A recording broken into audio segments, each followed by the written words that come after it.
Power politics के DNA में खानदान शामिल हो तो घमासान तय।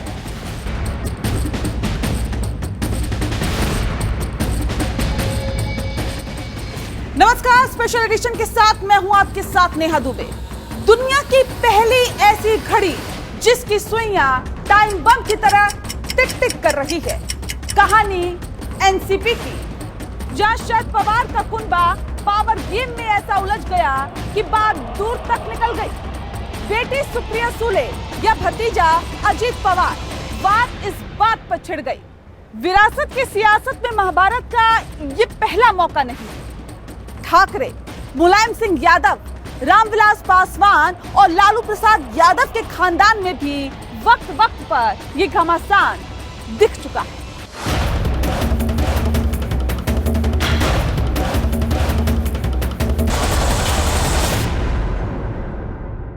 शरद पवार का परिवार, पवार के लिए आर या पार। बगैर शरद पवार एनसीपी वैसी जैसी बगैर सुई घड़ी। शरद पवार ने राष्ट्रवादी कांग्रेस पार्टी एनसीपी के अध्यक्ष पद की कुर्सी छोड़ने का ऐलान करके सबको चौंका दिया। अंदर खाने पावर का गेम अब सार्वजनिक है। सबसे बड़ा सवाल यह है कि जो पवार देश के सबसे मंजे हुए नेताओं में से एक है, वो अचानक ऐसा फैसला क्यों ले रहे हैं? इस सवाल का जवाब जानना जरूरी है, क्योंकि इससे न सिर्फ महाराष्ट्र बल्कि 24 की सत्ता का समीकरण भी सधेगा। लेकिन इससे पहले सुनिए वो ऐलान जिसमें शरद पवार ने एनसीपी के अध्यक्ष पद को छोड़ने की बात कही। अजित पवार सुने आणि इतकी वर्ष संधी मिळाल्याच्या नंतर आणखी 2 वर्षाच्या समितीची भूमिका मी तर कधी घेणार नाही, आणि त्यामुळे तुम्हाला अस्वस्थता कदाचित वाटेल, पण मी राष्ट्रवादी काँग्रेस पक्षाच्या अध्यक्षपदावर निवडणूक करायचा निर्णय आज घेतलेला आहे।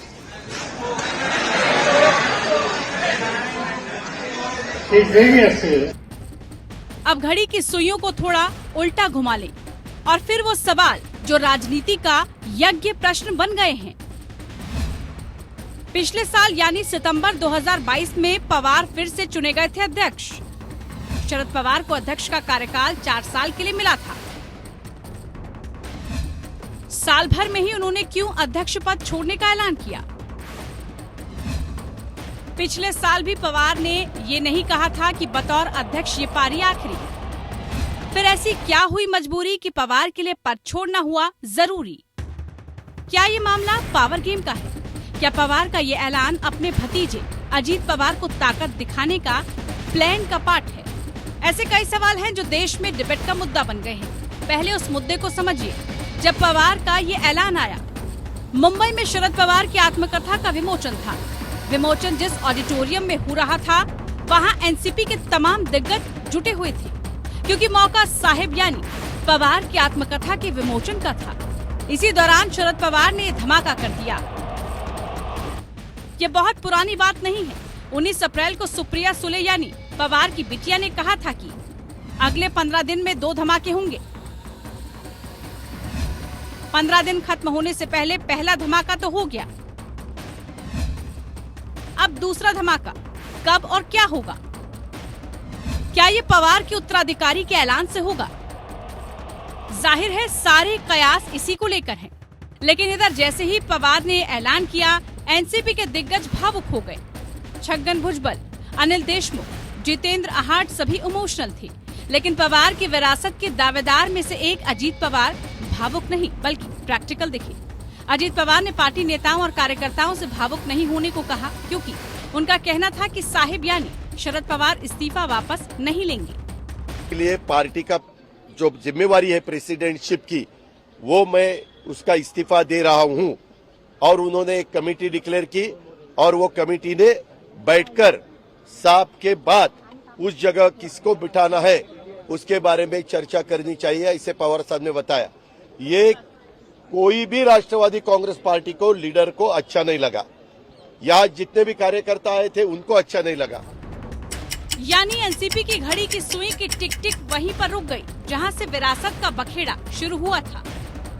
अजीत पवार या सुप्रिया सुले, भतीजा या बेटी, किसे तवज्जो देंगे शरद पवार? 82 साल के शरद पवार का ताज कौन संभालेगा, ये चर्चा तब भी हुई। उत्तराधिकारियों में 2 ही नाम सामने आए। पहला नाम उनकी बेटी सुप्रिया सुले और दूसरा नाम भतीजे अजीत पवार का। पुत्री मोह में पवार लेंगे फैसला या फिर भतीजे के हाथ सौंपेंगे कमान। इस सवाल के बीच कमान बदलने की बात पर खुद पवार ने मोहर लगा दी थी। पवार की सियासी रोटी आत्मकथा के विमोचन से कुछ दिन पहले ही संकेत दिए थे। पवार ने कहा था अब रोटी पलटने का वक्त आ गया है। अगर रोटी को नहीं पलटा जाएगा तो रोटी जल जाएगी। यानी अगर रोटी पलटनी हो तो किस ओर पलटेंगे पवार, ये सबसे बड़ा सियासी सवाल बन गया है। लेकिन पवार के लिए ये सवाल पार्टी बचाने का बन गया था। भतीजे अजीत पवार उनकी विरासत पर दावेदारी का कोई मौका नहीं चूकते थे। राजनीतिक सूत्रों का कहना है कि पवार के ऐलान की इनसाइड स्टोरी, अजीत पवार को लगने लगा था कि साहिब का पलड़ा बेटी की ओर झुकेगा। एहसास तो सालों से था, लेकिन सब्र का बांध शायद अब टूटा। यही वजह है कि हाल ही के दिनों में अजीत पवार को लेकर अटकलें तेज। एनसीपी को टाटा बोलने और बीजेपी से हाथ मिलाने के लग रहे थे कयास। अजीत टूटते तो साथ में एनसीपी विधायक भी बड़ी संख्या में साथ को लेते, यानी एनसीपी दो फाड़ होने की कगार पर जाती दिख रही थी। अब पवार ठहरे दिग्गज, सो लगा मौके पर चौका नहीं जड़ा तो गेम फिनिश। इसलिए शरद पवार ने फेंक दिया इस्तीफे का बाउंसर।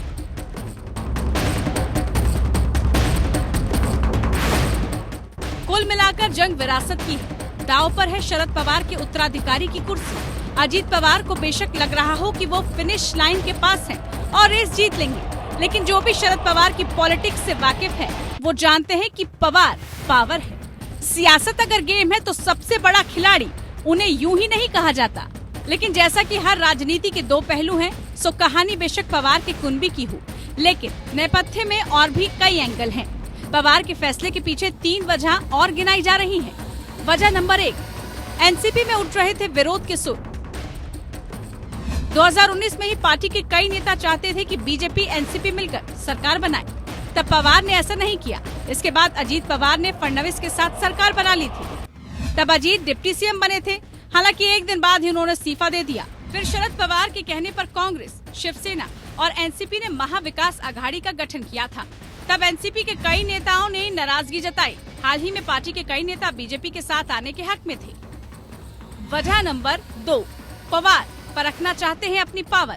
पार्टी में उठ रहे विरोध और अजीत पवार के बगावती सुर के बीच शरद पवार अपनी ताकत परखना चाहते हूँ। शरद पवार ये देखना चाहते हो कि जिस पार्टी को उन्होंने खड़ा किया, आज उसमें उनके साथ कितने लोग हैं। वजह नंबर 3, परिवार के विवाद को समय से पहले खत्म करना। एनसीपी पर प्रभुत्व को लेकर पवार के घर में ही लड़ाई चल रही है। बेटी सुप्रिया सुले और पवार के भतीजे अजीत पवार में घमासान है। चांस ये भी है कि शरद पवार इस फैसले के जरिए परिवार के विवाद को खत्म करने की कोशिश में हो। यानी मामला फिर वही, जहां एनसीपी की घड़ी की सुई रुकी हुई हो। सुप्रिया सुले या अजीत पवार, या फिर इस कहानी में कोई तीसरा किरदार और है। जाहिर है बकौल सुप्रिया सुले दूसरे धमाके का इंतजार कीजिए। साहिब ने तवे पर रोटी पलट दी है।